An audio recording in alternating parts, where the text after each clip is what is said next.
Բարև ձեզ հարգելի հայրենակիցներ, ես Մանոթ Հակոբյանն եմ Կիևից։ Այսօր Ուկրաինա-Ռուսաստանի լայնածավալ ներխուժման 1385-րդ օրն է, կան շատ կարևոր եւ ողջևորող լուրեր։ Պրահայից տեղեկություն է ստացվել, որ Չեխիան ուկրաինական հրթիռներին կավելացնի իր թեւավոր հրթիռը, որը կարող է հարվածել Մոսկվային եւ ոչ միայն Մոսկվային։ Եվրամիությունը որոշում է ընդունել այլընտրանքային գազի վերաբերյալ եւ դա կրկին Թուրքիայի եւ Ադրբեջանի օգտին չէ, փաստացի Էրդողանի երկարամյա ջանքերը էներգետիկ հանգույց ստեղծելու ուղղությամբ տապալվում են մեր աչքի առաջ։ Այդ հանգույցից չեն պատրաստվում օգտվել նրանք, ում համար դա ստեղծվում էր։ Ուկրաինան ստացել է մի քանի առաջարկ տարածքների վերաբերյալ, սակայն բոլորն էլ մերժել է, հայտնել է նախագահը։ Զելենսկին հայտարարել է, որ Ուկրաինան իրավունք չունի հանձնելու իր տարածքները ոչ ուկրաինական օրենսդրության, ոչ միջազգային իրավունքի, ոչ էլ բարոյական տեսանկյունից։ Իր հերթին Մակրոնը Լոնդոնում հանդիպումից հետո ընդգծեց, որ Ուկրաինան եւ Եվրոպան շատ քարտեր ունեն։ Միգուցե սա Թրամփի սլենգով էր ասված։ Երևում է, որ Ֆրանսիայի նախագահը ցանկանում է, որ Թրամփին անմիջապես հասկանալի դառնա, թե ինչ է ասում ինքը։ Իդեպ Լոնդոնից հետո նախագահ Զելենսկին մի քանի հանդիպում էլ անցկացրեց արդեն Բրյուսելում եւ այնտեղ եւս Թրամփի ականջի համար տհաճ բաներ հնչեցին։ Հետաքրքիր է, որ Լոնդոնից եւ Բրյուսելից եկած ուղերձներից հետո Թրամփը ընկճված էր թվում։ Նա իհարկե փորձում էր հաստատուն տեսք ունենալ լրագրողների առաջ, բայց իրականում տեսքը հենց ընկճված էր։ Տեսքը այնպիսին էր, ինչպես ինքն է ասում, ինչպիսին լինում է մի մարդու տեսք, ով քարտեր չունի։ Կարելի ասել, որ Պուտինի եւ Թրամփի հերթական բլեֆը բացահայտվել է եւ ռուս բռնապետը եւ նրա ամերիկացի երկրպագուն բավարար քարտեր կոզիրներ չունեն, իրենց լեզվով ասենք։ Թրամփը կրկին սկսեց Պուտինի հին երգը Ուկրաինայում ընտրությունների մասին։ Սա այլևս ճնշման դրսևորում չէ, այլ Թրամփի ակնհայտ հուսահատությունն է։ Ցավալի է տեսնել այսպիսի վիճակում մի մարդու, որը ընտրվել է ԱՄՆ նախագահ, մի երկիր, որը մեր դաշնակիցն է, բայց դա արդեն ամերիկացիների գործն է, նրանք են ընտրել Թրամփին, իսկ մեր նախագահ Զելենսկին, որի լեգիտիմությունը ճանաչված է բոլոր երկրների եւ ՄԱԿ-ի կողմից, եւս մեկ կարևոր այց է կատարել արդեն Բրյուսելից հետո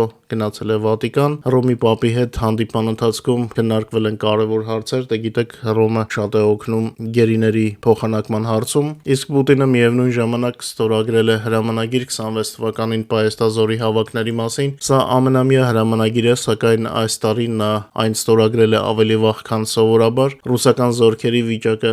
վատ է ռազմաճակատում, նրանք այնքան դեմորալիզացված են, որ երկու ուկրաինացի զինվոր առանց մեծ դժվարության գերի են վերցնում 6 ռուս օկուպանտի։ Կադրերը, ինչպես միշտ կարող եք տեսնել մեր Telegram-ում, այնտեղ են նաև մյուս ոգեշնչող տեսանյութերը թշնամու ոչնչացման վերաբերյալ մեր եւ Ռուսաստանի տարածքում։ Մինչ մեր եթերի այլ թեմաներին անցնելը, խնդրում եմ օգտագործել YouTube-ի գործիքները մեր եթերի առաջ խաղացմանը խթանելու համար։ Լայքեք եւ եթե հնարավոր է կիսվեք մեր հեռարձակմամբ սոցիալական ցանցերում։ Հիշեցնեմ նաեւ, որ օրը 24 ժամ գրեթե կարող եք տեղեկանալ Ուկրաինայի եւ Ուկրաինայի շուրջնորությունների մասին մեր Telegram-յան ալիքից, QR կոդը ձեր էկրանին է։ Թրամփի խաղաղության պլանը հայտնվել է փլուզման եզրին այն բանից հետո, երբ Զելենսկին հայտարարեց, որ Ուկրաինան պարտավոր չէ զիջել տարածքներ Ռուսաստանին, գրում է բրիտանական Տելեգրաֆը։ Ինչպես նշում է թերթը, այսօր Ուկրաինան նախատեսում է Ամերիկային ուղարկել Եվրոպայի կողմից աջակցված հակաառաջարկ։ Լրագրողների կարծիքով Սպիտակ տունը փորձում է ճնշում գործադրել Ուկրաինայի վրա, իսկ Թրամփը բազմիցս դժգոհություն է հայտնել Զելենսկու դիրքորոշումից։ Դոնբասը զիջելուց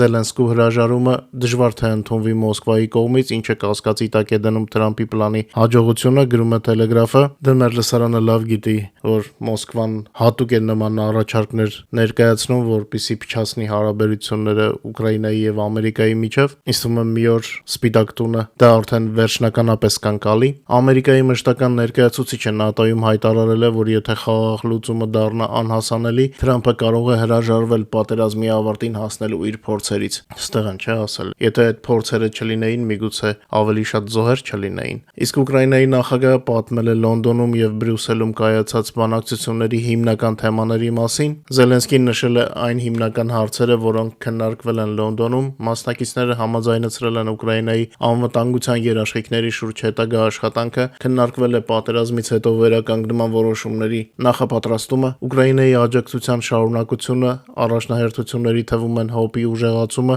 ներդրումները Փարլ ծրագրում եւ էներգետիկ աջակցությունը։ Փարլը, հիշեցնեմ, այն ծրագիրն է, որով եվրոպական փողերով Ամերիկայից զենք է գնվում։ Վճռականների կոալիցիայի աշխատանքը նույնպես ուշադրության կենտրոնում էր, հստակեցվել է հետագա շփումների ժամանակացույցը, ասել է Զելենսկին։ Նախագահը եվրոպական առաջնորդներին տեղեկացրել է Ամերիկայի հետ շփումների ընթացքի եւ բոլոր առաջարկների շուրջ կատարվող աշխատանքի մասին։ Զելենսկին նաև տեղեկացրել է Բրյուսելում կայացած հանդիպումների արդյունքների մասին։ Մեջբերեմ մենք համաձայնեցրինք մեր դիրքորոշումները բոլոր հարցերի շուրջ, նշել է նախագահը։ Զելենսկին հանդիպումը ՆԱՏՕ-ի գլխավոր քարտուղար Մարկ Ռյուտեի, Եվրոմիության նախագահ Անտոնիո Կոշտայի եւ Եվրոհանձնաժողովի ղեկավար Ուրսուլա ֆոն դեր Լայենի հետ գնահատել է որպես լավ եւ արդյունավետ։ Ուկրաինայի նախագահը առաջնորդներին ներկայացրել է իրավիճակը դիվանագիտական ճակատում, մանրամասն քննարկվել է ամերիկյան գործընկերների հետ աշխատանքը խաղաղության ուղղությամբ, քայլերի եւ անվտանգության երաշխիքների շուրջ։ Քննարկվել են փառլ նախաձեռնությունը եւ ռեպարացիաների վարկի թեման։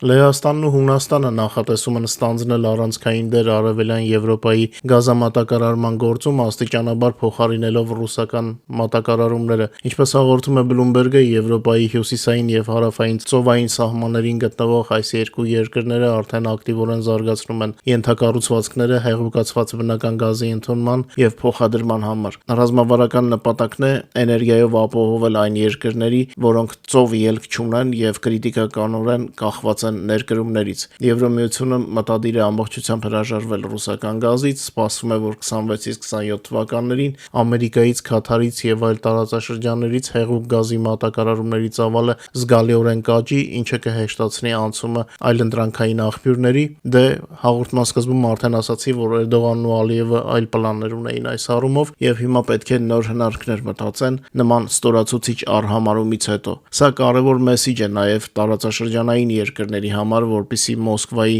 գերիշխող դերը Թուրքիայով կամ Ադրբեջանով չփորձեն փոխարինել։ Կա Եվրոմիություն, խնդրեմ կառուցեք ձեր քաղաքականությունը իրական մեծ տիրության հետ։ Ցավալի լուրերի շարքից Տերնոպոլի մարզում նոյեմբերին ռուսական հարվածի զոհերի թիվը հասել է 38-ի, այս մասին հայտնել է Տերնոպոլի մարզի ազգային ոստիկանության գլխավոր վարչությունը, հայտնաբերվել են եւս 2 մարդու մարմիններ, որոնք նախկինում անհետ կորած էին համարվում բարձրահարկ շենքի վրա ռուսական օդային հարվածից հետո, եւս 3 մարդ դեռևս անհետ կորած է համարվում։ Խաղաղ մարդկանց դեմ պայքարող Պուտինի բանակը, ինչպես հիշում եք, հարվածել էր բազմաբնակարան շենքին, անմոռանալի դառը կադրեր էին երևի թե ոչ ոք չկարողանա մոռանալ այն էպիզոդը, թե ինչպես էր ողջ մնացած հայրը իր փոքր երեխային օրորում թաղումից առաջ գերեզմաններում։ Ոչինչ չենք մոռանա եւ հատուցում կլինի։ Ռուսական բանակը ամենօրյա ռեժիմով է ստանում իր հասանելիքը, 3 եւս 930 օկուպանտ է ոչնչացվել մարտի դաշտում։ Հատուցման հարվածները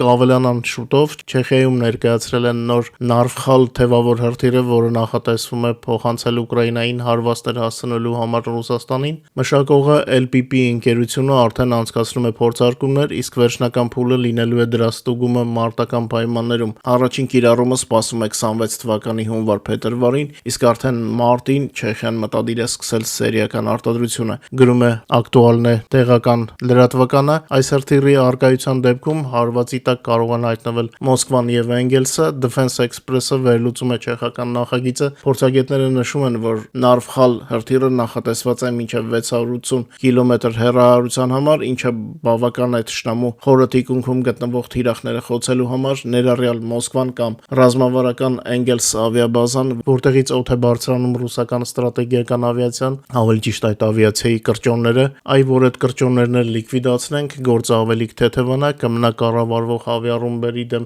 վերջնական միջոցները գտնելը եւ Պուտինի վերջին աշխատող զինամթերքն էլ կդառնա մետաղի ջարդոն, բայց ժամանակից առաջ չընկնենք, առայժմ մեր դրոններն ու հրթիռները, որոնք ակտիվ խոցում են թիրախները Ռուսաստանում, նույնպես վատ չեն կատարում իրենց առաջադրանքները եւ գնալով հրթիռների քանակը շատանում է։ Օրինակ գիշերը բարի դրոնները հարվածել են Ռուսաստանի Չուվաշիայի Չեբոքսարի քաղաքին, հանգեցնելով ուժեղ պայթյունների, թիրախը թշնամու ռազմարտունաբերական համալիրներ, հարձակման վախից քաղաքի փողոցները մասամբ փակվել էին եւ մի քանի մարդ նույնիսկ վիրավորվել է։ Արդեն այսօր Բելգրադի մարզն է թիրախավորվել, ավելի ճիշտ այնտեղի ռազմական օբյեկտները։ Սարատովի մարզի Էնգելս քաղաքում կան խոցումներ, բայց դեռ մանրամասները ուկրաինական գենշտաբից չունենք։ Այսօր նաեւ տեղեկացանք, որ ռուսական Ան-22-ը ընկել է Ուդավսկոյե ջրամբար, չի բացառվում, որ այն նախապես խոցված է եղել։ Լուրեր ստանալու դեպքում անմիջապես ձեզ կտեղեկացնենք կամ Telegram-ում կամ եմ YouTube-յան եթերում։ Մեր դրոնները բազում ուղղություններով են աշխատել, ավելի մանրամասն